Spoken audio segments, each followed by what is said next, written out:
कहानी में क्या होता है? कहानी में केवल कल्पनाएं और मिथक नहीं होते हैं। कहानी में केवल रोमांच नहीं होता है। कहानी में केवल रहस्य नहीं होता है। कहानी में केवल पात्र नहीं होते हैं। सामाजिक नागरिक कार्यकर्ताओं की कहानियां यथार्थ से भरी होती हैं। कहानियां मनों को जोड़ती हैं। कहानी लोगों समुदायों के बीच धारणाओं की दीवारों को तोड़ती है। कहानी रिश्ते बुनती है। कहानियां भविष्य में लिखे जाने वाले इतिहास के लिए आज सामग्री तैयार करती हैं। अगर सामाजिक नागरिक कार्यकर्ता आज अपनी कहानी नहीं कहेंगे तो उनके बारे में लिखा जाने वाला इतिहास भी विकृत होगा। आखिर कहानी में होता क्या है? इसी प्रश्न पर सक्षम कहानीकारी की पॉडकास्ट श्रृंखला की 7वीं कड़ी प्रस्तुत है।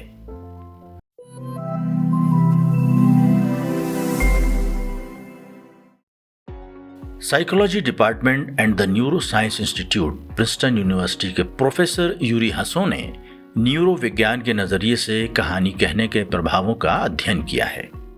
उनका अध्ययन बताता है कि जब कहानी कही जाती है तब कहानी कहने और कहानी सुनने वाले व्यक्ति के बीच तंत्रिका संबंध यानी मस्तिष्क की तरंगों से बना संबंध स्थापित हो जाता है। इसका मतलब है कि कहानी कहने से कोई भी विषय एक व्यक्ति तक सीमित नहीं रह जाता है, बल्कि हर उस व्यक्ति से जुड़ जाता है जो उसे सुनता है। स्वाभाविक है कि ऐसी अवस्था में सबसे महत्वपूर्ण भूमिका कहानी कहने वाले की होती है कि वो कितने प्रभावी ढंग से अपनी कहानी सुना पाता है। कहानी कहने से दूसरे व्यक्ति की स्मृति पर प्रभाव पड़ता है। हमारी कहानी से जब दूसरे व्यक्ति की स्मृति पर प्रभाव पड़ता है तो उसके व्यवहार पर भी इसका असर होता है। उसके व्यवहार पर पड़ने वाला असर हमारे भविष्य के व्यवहार और रिश्तों को प्रभावित करता है। जब हम कहानी कहते हैं तो व्यक्ति उन पात्रों, स्थितियों, घटनाओं के बारे में कल्पना करता है। वो स्वयं को उस स्थिति में महसूस करने लगता है। हालांकि उसने उन घटनाओं का सामना नहीं किया होगा, लेकिन वो उनसे एक रिश्ता जरूर बना लेता है। वो लगभग मेरी तरह सोचने लगता है। इस तरह कहानी के माध्यम से कई लोग मुझसे जुड़ जाते हैं। कहानी के वक्ता के रूप में हम एक कहानी कहते हैं। इस कहानी से हम गहराई से जुड़े होते हैं। हमारे मस्तिष्क में वे अनुभव और अनुभूतियां भरी होती हैं। उनसे ही हमारी कहानी बनती है। उनसे ही कहानी में प्रभाव पैदा होता है। वास्तव में जब हम कहानी कहते हैं तब हमारा उद्देश्य केवल कहानी कहना नहीं, बल्कि श्रोताओं के दिमाग के उस हिस्से से संबंध स्थापित करना होता है जिसमें वो कहानी नहीं है। हम अपनी कहानी इस तरीके से कहते हैं कि वो दूसरे व्यक्ति के मस्तिष्क के उस हिस्से तक जाए और वो व्यक्ति वैसा ही महसूस करे जैसा हम महसूस कर रहे हैं। इसका मतलब है कि कहानी कहकर हम मस्तिष्क की तरंगों के माध्यम से दूसरे व्यक्ति से रिश्ता बनाते हैं। कहानी जितनी वास्तविक होती है और जितनी तन्मयता से कही जाती है, दूसरे व्यक्ति से उतना ही प्रगाढ़ जुड़ाव होता है। जीवंतता का प्रमाण। कहानी कहना हमारे जीवंत होने का प्रमाण भी होता है। जिस घटना से हम प्रभावित होते हैं उस घटना के बारे में हम किसी न किसी को बताते भी हैं। हम परिस्थितियों से, बातों से, भावनाओं से प्रभावित होते हैं और इन्हीं प्रभावों से कहानी का जन्म होता है। लेकिन ये कहानियां तभी जन्म लेती हैं जब हम यह विचार करते हैं कि घटना क्या है, क्यों है, परिणाम क्या है, आदि आदि। विषय। प्रत्येक कहानी का एक केंद्रीय विषय होता है। जो भी घटित हुआ है, सफलता है या असफलता है, उपलब्धि है या नुकसान है, प्रेम की सफलता या असफलता में भी कहानी है। सब में कहानी होती है। उद्देश्य, किसी भी घटना, व्यक्ति, अनुभव, बदलाव, समस्या की कहानी कहने के पीछे भी एक उद्देश्य होता है।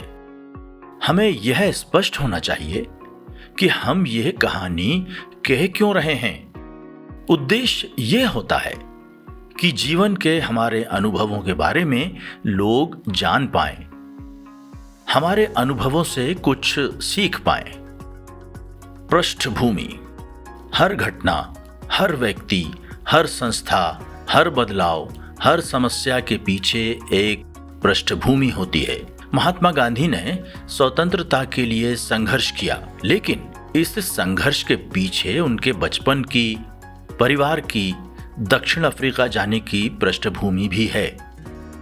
परिवेश, गांव है, शहर है, महानगर है, शहर की बस्ती है, कस्बा है, गांव तक पहुंच संभव है या कठिनाई है।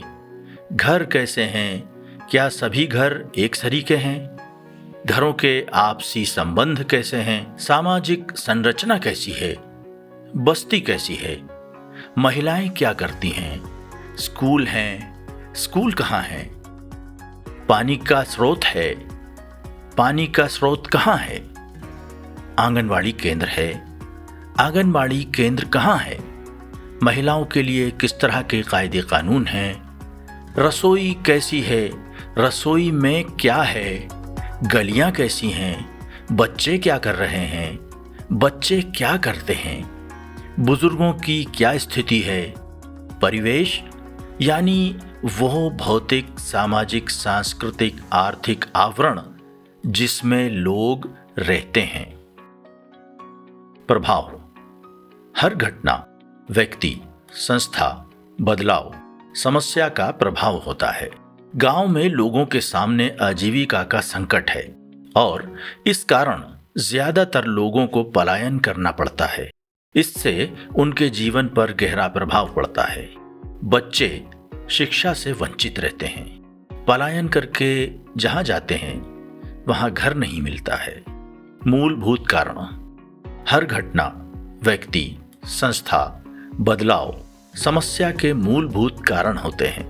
गांव में आजीविका की बढ़ती जरूरत के मुताबिक योजनाएं नहीं बनाई गईं, बुनियादी सेवाएं उपलब्ध नहीं हो पाईं, किसानों और मजदूरों को सम्मानजनक आय नहीं मिल पाई, गांव को पर्याप्त संसाधन नहीं मिले, शिक्षा और कौशल विकास का काम नहीं हुआ।